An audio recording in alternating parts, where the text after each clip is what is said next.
The starting point in human design is your energy type. We're actually all built to function very differently, with different skills and different ways that our energy works. So we need to align with that rather than do things the way that the world tells us we need to do things. When we do, we create success and happiness with so much more ease. And it's more enjoyable because it's the way our souls actually crave doing life. Your energy type tells you how you're built to operate, and it's arguably the most important aspect of your design. Your energy type is what we call a generator. Let's get into what that means. A generator's purpose is to create good energy in the world. As the name suggests, you're here to generate energy. Whenever you do something that makes you happy, excited, and lit up, you create so much good energy that it literally spills out of you and into everyone around you. Being lit up is your highest calling because when you're happy and excited, it inspires, fuels, and lifts everyone else up around you without you even trying. When you're excited, you become full of life. This energy can't help but spill out of you into everything and everyone you come across. This is the magic of a generator. When a generator is lit up, they have such juicy, sparkly energy that everyone wants to be around you, even if they can't explain why. When you're following your desires, you feel like you could go and go all day without feeling tired because you're generating this good energy. This is the universe telling you you're in your flow. Because of this, when a generator does what they love, everyone wins. If you want to live your purpose, do more things that actually excite you and less things that don't. If you want to help others, know that the universe has given you specific passions that you're meant to follow in order to live as your highest version. The things that light you up aren't random. They're specifically exciting to you because you're meant to be doing them. Your lit upness makes other people more energized, excited, productive, and gives them momentum in their own life. So no matter what job title you may have on the outside, the real value you're providing is that you're infusing the world with life force. When you're doing something that you're not so jazzed about, you'll feel drained and tired. This is life's way of trying to prevent you from doing more of it and show you that it's not what you're meant to be spending your time on. The biggest conditioning for generators is the praise you get from others for doing things you don't want to do, perhaps because it benefits them in some way. For example, maybe your parents said well done for going to see your grandma when you didn't really want to as a kid, or your friend relies on your generator energy to help them move home or make a group of people gel together. However, this only backfires because when you're not excited, you don't create that juicy, sparkly energy, which is what they actually really want. Sure, you can go through the motions of helping them move, but it won't have elevated the energy of the situation for either of you. And if you're not excited to do it, it suggests that the universe has a better option for the other person too. Saying no. When you trust that your excitement is divine guidance, it's actually the best thing you can do for everyone involved. When you say no, maybe the other person is meant to find a better person to help them with that, or figure it out themselves and realize they're more capable than they thought, or come up with a more creative solution, or be forced to do things in a new way that actually benefits them more. You never know just how you're helping the situation by saying no, but your excitement or lack thereof will always be leading you to the best outcome. When you want to bring more good things into your life, sometimes the most powerful thing a generator can do is say no more. Saying no clears things off your plate that don't light you up, which creates space in your life for the universe to start sending you more of what does. The universe loves to fill an empty space because you're sending the signal that you want better, and it will rush to come and help you fill it. If you're saying yes to everything, there's no space for the things you truly desire to come into your life. When you're in a place where you want to make changes, you don't have to figure out what new things to do so much as stop keeping yourself busy with things that don't make you happy. The fear of doing nothing. The reason why generators are afraid to start saying no is because of that praise for all the doing they got over the course of their lives. And they're afraid that if they're less busy rushing around, even for a hot second, then good things won't come to them. Life wants to see if you're brave enough to go against these false beliefs and be open to working with your joy and not against it. After removing the no's, you might be less occupied, but trust me, it will only be temporary. Use that open space to look around. Life is happening all around you, and it's full of things that might please and delight you. You couldn't see those when you were busying yourself with things you thought you had to do. But now, you've opened yourself up to start seeing things that the universe has been trying to get you to see all along. How do you know if something excites you? Excitement and desire comes from your gut, which is the most important part of a generator's chart. It's the body part that rules your energy. When something comes your way that's exciting to you, whether that's a meal, a job, or a lover, your energy perks up and expands. You can literally feel it in your gut, in your body, and people around you pick up on that. whether they know it consciously or not. It makes them want to be around you, work with you, buy whatever you're selling, or just hug you. This in turn kicks off a chain of opportunities and synchronicities between you and the world. So you don't actually have to figure out what to do in advance. You just have to activate the process by saying yes to what excites you. Life is constantly sending you things that you might like and want. Your job is to notice the involuntary excitement response within you and then to reach out and take it. Whether that's do it, create it, eat it, use it, play with it, buy it, whatever it is, excitement is always about the action and not about the end result. So make sure you do something because it genuinely excites you, rather than doing it because you think it's the only way to get you an end result that you desire. If you suppress your own happiness because you think you have to in order to get to a certain goal, it will never end well. Because the truth is, it's not your job to think about end results. If you pave the way there with what makes you happy and excited, you'll create the best outcome, even if you don't yet know what that is. Ultimately, the things you love to do are the very things that will lead you right to your dream life, and you just need to trust that. Gut intuition. The gut is about desire. It knows when it wants something and it knows when it doesn't. It's not based in logic and it can't be explained. When life sends you something it wants you to do, you'll feel a rush of excitement through your whole body. This is your cue to say yes to it and to pursue it. These visceral, physical pulls you feel towards things are the universe's way of showing you that those things are the right decision. Now, the gut is black and white. It doesn't know maybe. So you'll either feel, yes, I want it, or if you're not meant to do it, you can feel anything from strongly repelled to just meh. If something lights you up when you first come across it, that's your way of knowing you're meant to be doing it.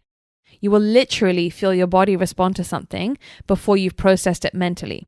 You'll feel your body get revved up, or you may perk up, make involuntary sounds that express interest and excitement, or just feel that feeling of wanting that thing. Trust your wants. Society has told us that it's bad to want things, to desire things. We've been told it's better to go for things that make logical sense, rather than just because we want them. But for you, the wanting is your sacred sign that will never lead you the wrong way. Learning to trust your physical attraction to something or your repulsion to it will eliminate so much confusion and light the path ahead of you with so much clarity and simplicity. Making decisions easier. Since the gut speaks the language of yes and no, black and white, it's so challenging for your gut to give you answers to big open-ended questions like, what's my purpose? Or even, where do I want to go for dinner? It needs options to be put in front of it that it can then react to. So try asking things like, does a career in fitness sound good to me, yes or no? Or would I prefer sushi or Thai tonight? If someone is asking you an open-ended question, you can always run through the options in your head, asking yourself these yes or no questions. Or have the people close to you ask the questions differently to ensure smoother communication between you. When you can't tell what your gut's saying. If you're ever feeling hesitant or mixed, it's either because A, your gut has spoken, but for some reason you're not comfortable with that response. This is when your gut directly opposes your conditioning and they're at odds. In this situation, you don't always have to act on your gut, at least not in the beginning, but just acknowledge what the gut is saying. When you pay attention to what it was saying, in hindsight, you'll start to see that it was right, which will make it easier to eventually follow the gut. You'll build up a bank of evidence to show you that the gut was better than the oh buts and the what ifs. It's like you turn the volume up on your gut and down on your conditioning and fears bit by bit so that following your gut becomes your new default pattern. Or B, you're overriding what the gut is telling you by thinking about it in your mind. Sometimes you can't feel your physical wants because logic has been so drummed into us that it's the voice we hear the loudest. We've been taught the mind should be in charge of all our life decisions, but the mind can only conceive of what it already knows. Whereas the body is leading you towards possibilities that you might not even be able to fathom, but that are so much more fulfilling and aligned. Trust that the only way you can create a life on joy is by following your joy on the way there. In order to make the right decisions, you don't need to know why you gravitate towards certain things and not to others. You just need to experiment with following that more, even when you have no idea how it gets you closer to your dream life. The more you practice it, the more you'll see the tangible results in your own life, and then it becomes easier and easier to follow that gut over time. Your personality is the challenge solver, also known as a 5-1. The first number describes the way you see yourself, and the second number is the way others see you. It actually serves us to have our own internal world that's not so obvious to others, and an external side for the physical world. Let's get into each one and how they come together to form your full personality. 5. The Liberator. You have a save-the-day energy about you. You love to help people, whether it's strangers or loved ones. You value everyone equally. Because of this, and because you're naturally outgoing, people subconsciously sense that you can help them, guide them, or lead them. Sometimes they might put that expectation on you, whether they know they're doing it or not. Your work as a liberator is to discern which situations are yours to fix and save, and which ones are not. Just because you can fix it, it doesn't mean you should fix it. The right things to do are situations you feel are a good fit for you to apply your gifts to, and situations you're actually excited to participate in. Sometimes liberators try to fix everything because they want to make everyone happy. But if you step in and fix things for approval and recognition, you'll only deplete yourself and become your not self. When you're doing something that you actually want to do, it means it's correct for you. And when you're stepping in and improving the correct situations, they'll actually give you a burst of energy. In close relationships, it's important for you to feel like you're valued for things other than just sorting everything out for people. You might not even know who you are without trying to save people, but only by letting go of this compulsion will you start to see the other types of exchanges you can have between you and the people you love. 1. The Knowledge Seeker. As an investigator, you seek out facts and information because understanding things, knowing about things, and being armed with the facts is what makes you feel safe. You feel confident when you feel well prepared. You're someone who finds yourself going down rabbit holes to find information, which may express itself as loving a higher education or just Googling everything. The way that it expresses itself is unique to you, but just know that this drive to know things is an essential part of you establishing yourself as an authority in this life. The universe is making you thirsty for information because it's part of your purpose. Others may misunderstand this need to know as nosy or a know-it-all, but that's because, to them, it would take a lot of inauthentic effort to be that curious. They can't see how it's a natural draw for you that doesn't require much energy or force at all.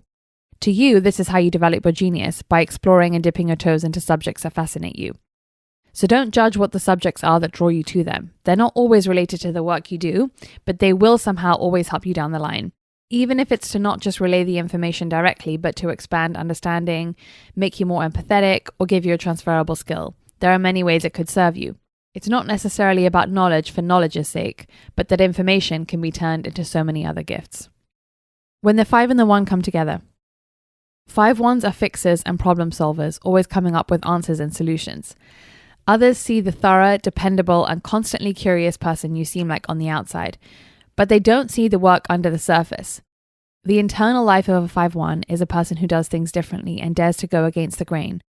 Both of these are equally valid sides of you, and when added together, it makes you perfectly placed to come up with creative solutions, whilst also making people feel like they can trust the integrity of that solution.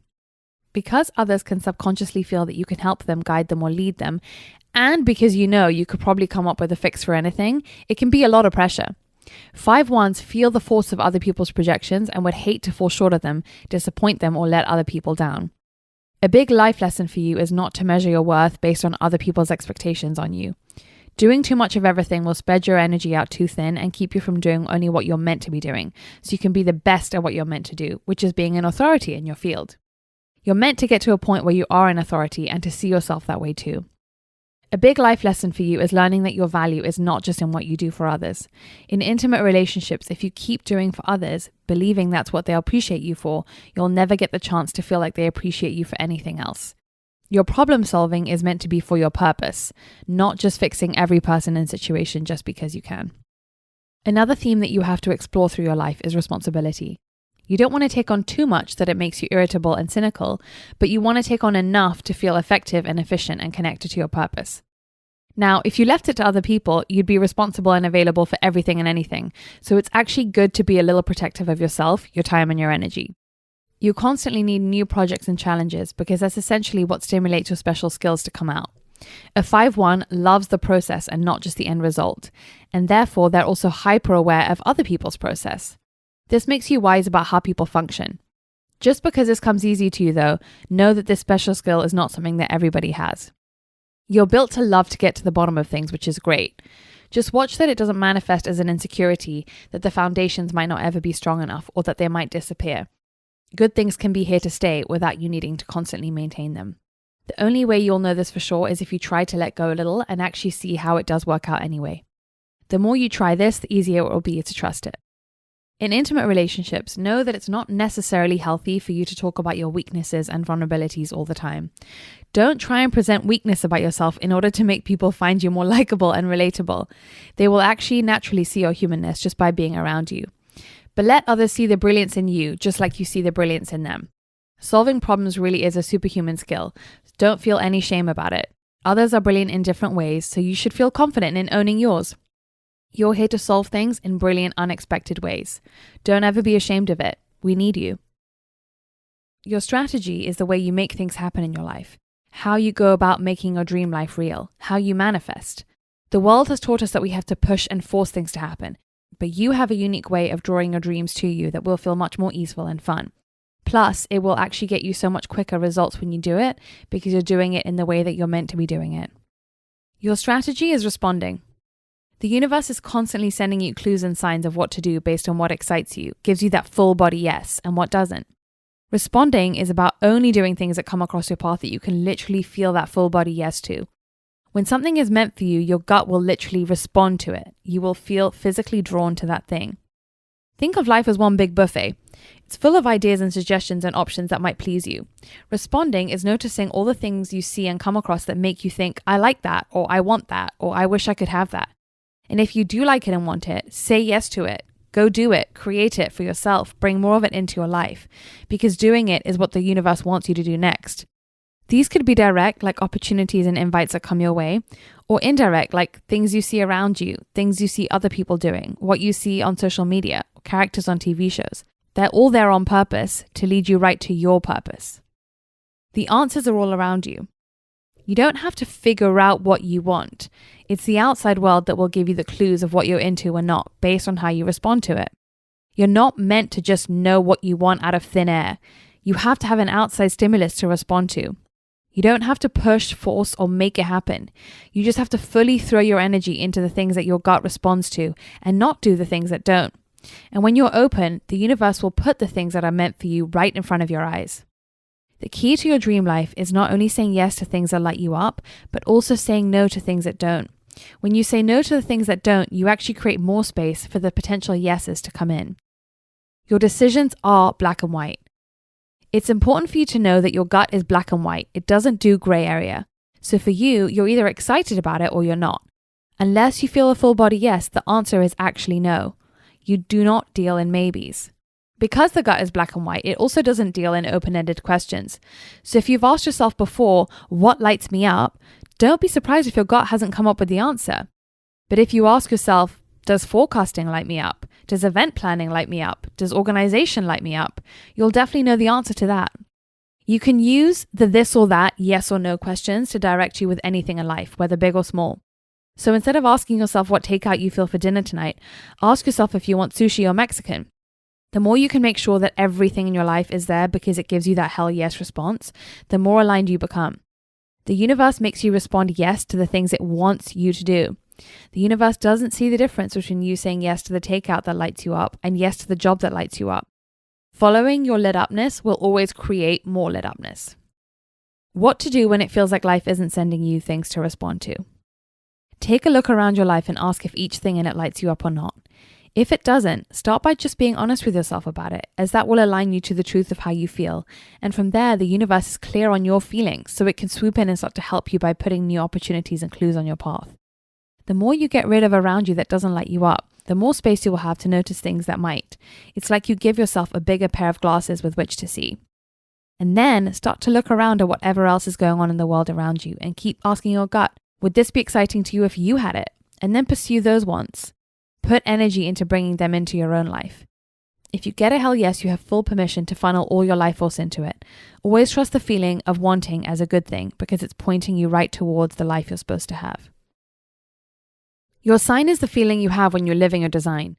It's a no-fail way that the universe can signal to you that you're on the right track. When you're using your energy correctly, you will always feel your sign come up in your life. So you never have to do any guesswork to know whether you're in alignment or not. Your sign will be there to show you.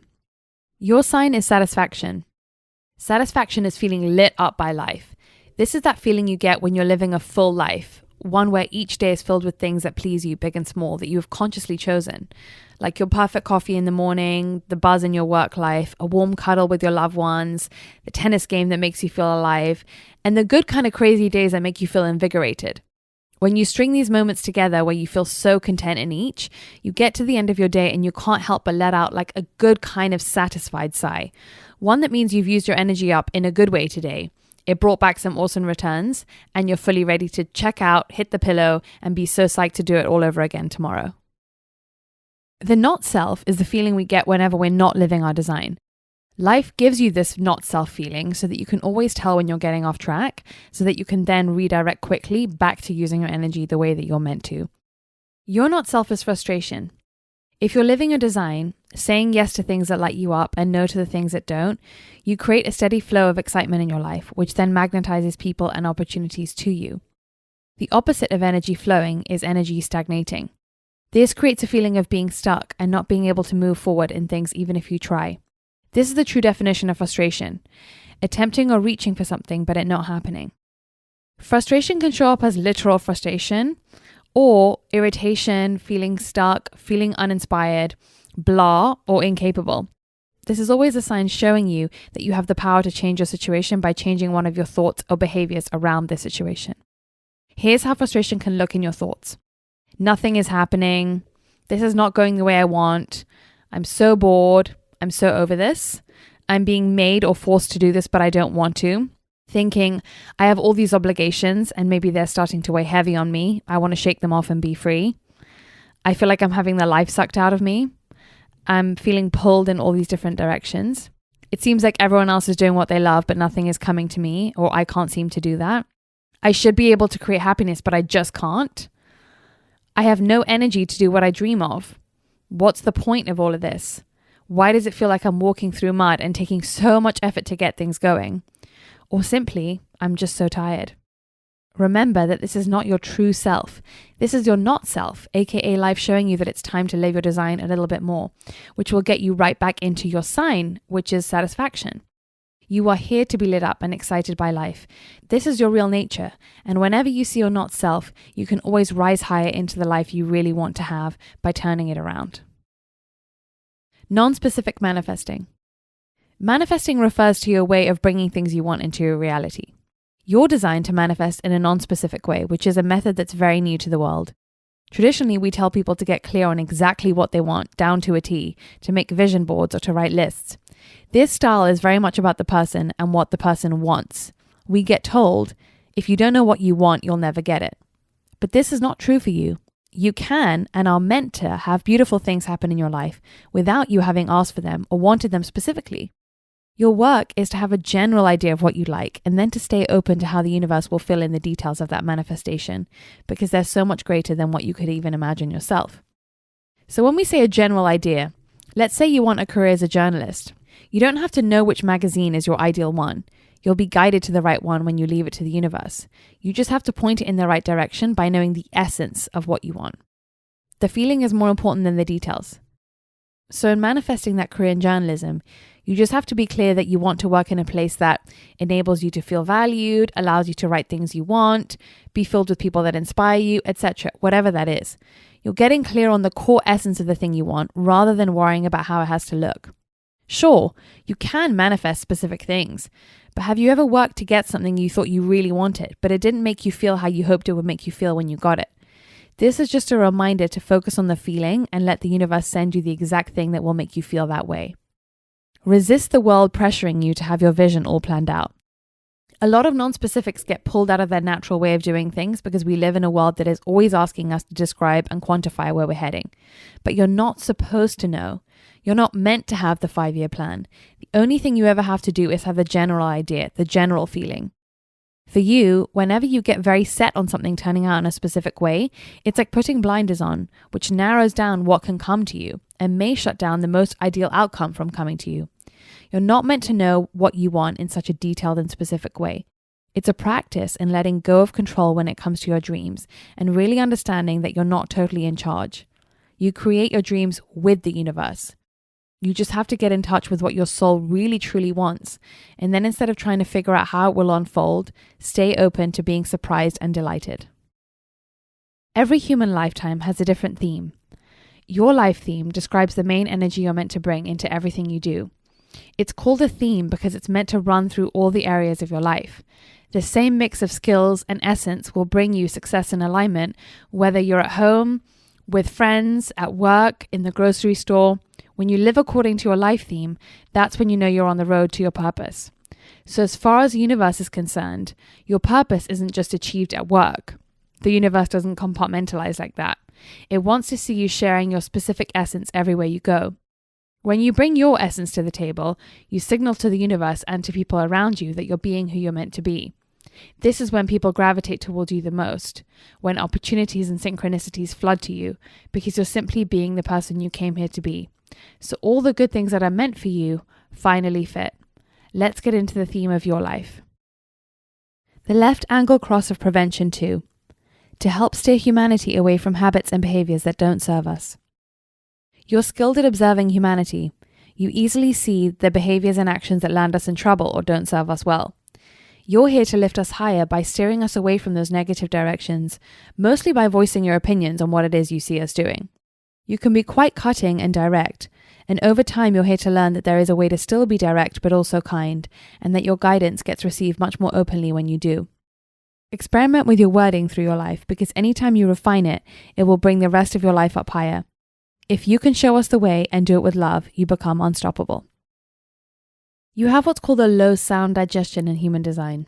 Your system needs to eat in peace and quiet in order for your digestion to be at its optimum. When there's too much sound and noise, it's overly stimulating to your system and it throws you off.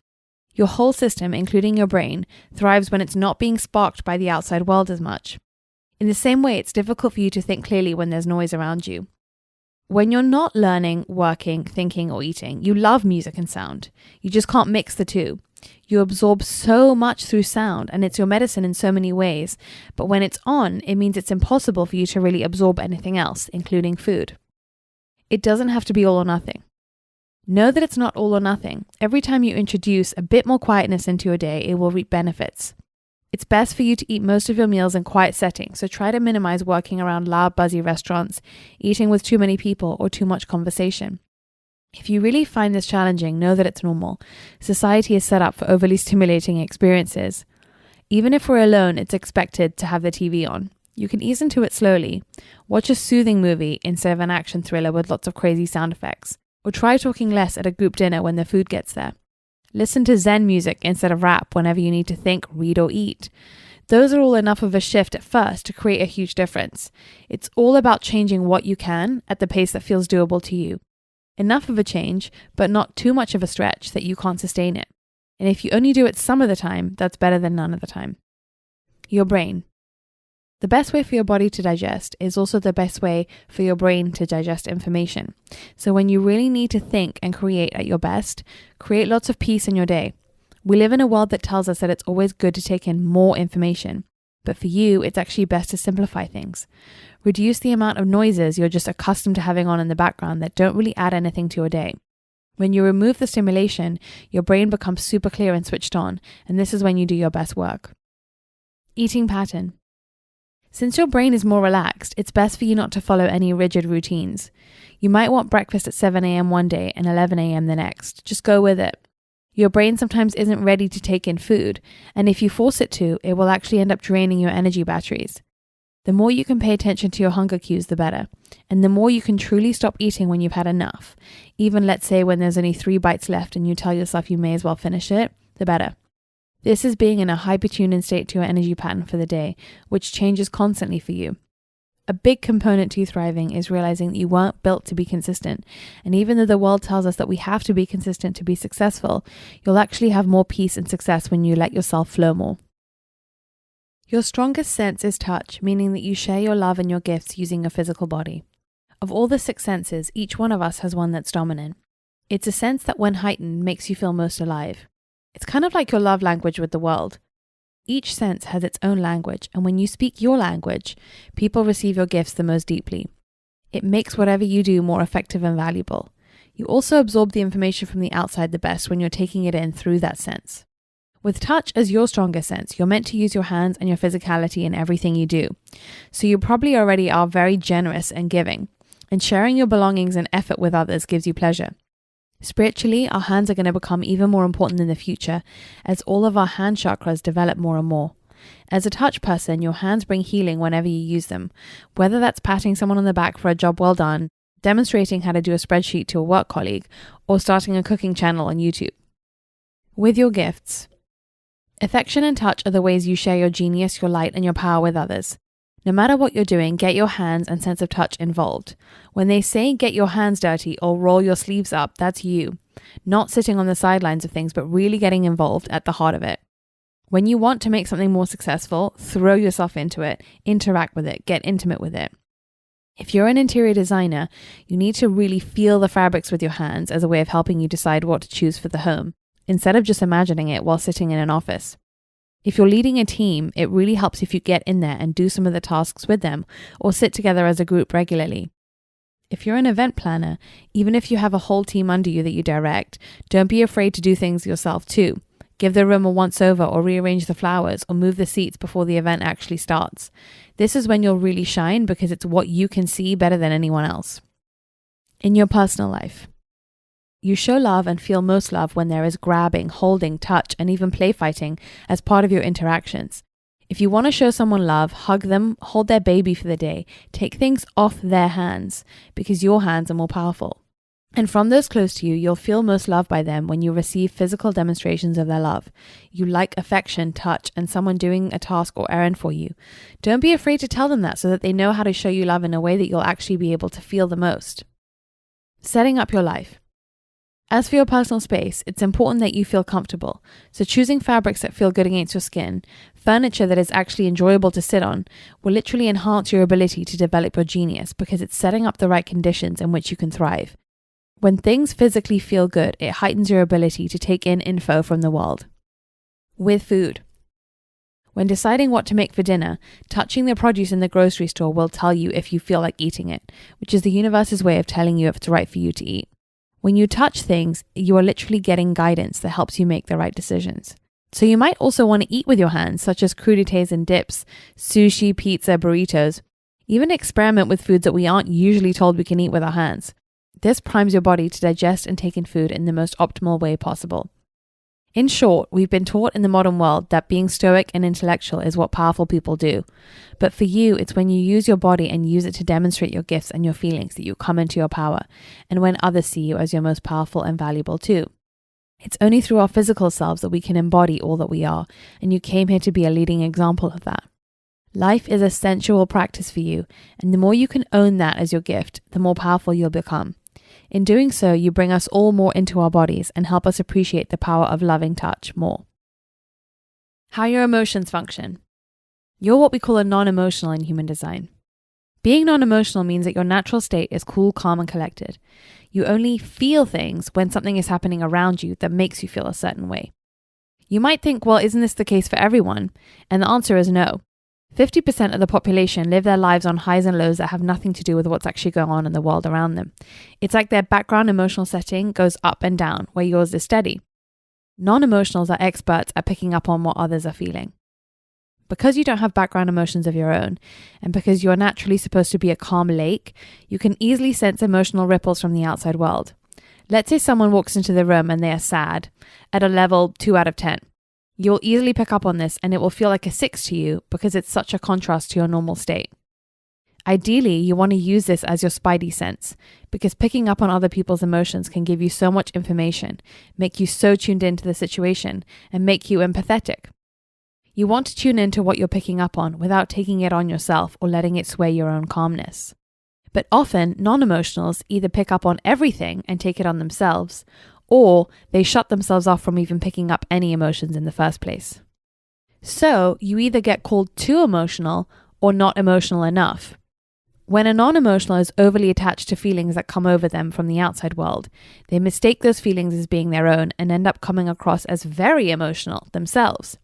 So many non-emotionals get called emotional by other people in their life because they're simply reflecting and magnifying everything that they're picking up on.